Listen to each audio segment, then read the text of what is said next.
et de l'enfer du jeu à la beauté de la nature.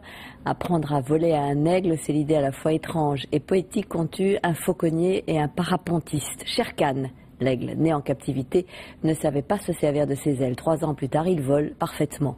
Une méthode qui devrait permettre de réintroduire dans la nature des espèces menacées. Au-dessus de Morzine, Yves Le Bacon et Pascal Rousset. Il y a un espèce de fou furieux un jour qui m'a posé la question par téléphone si je pouvais apprendre à voler un aigle. Donc je me suis dit, celui-là est un petit plaisantin.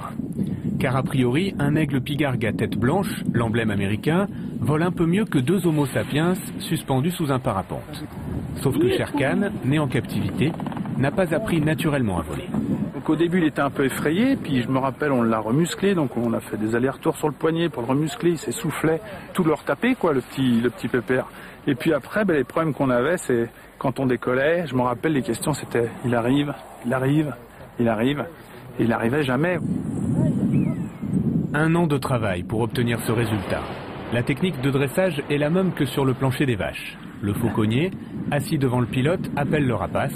Allez, Sher Khan, hop, pour qu'il vienne se poser sur son bras et obtenir sa récompense. Pontage à pontage.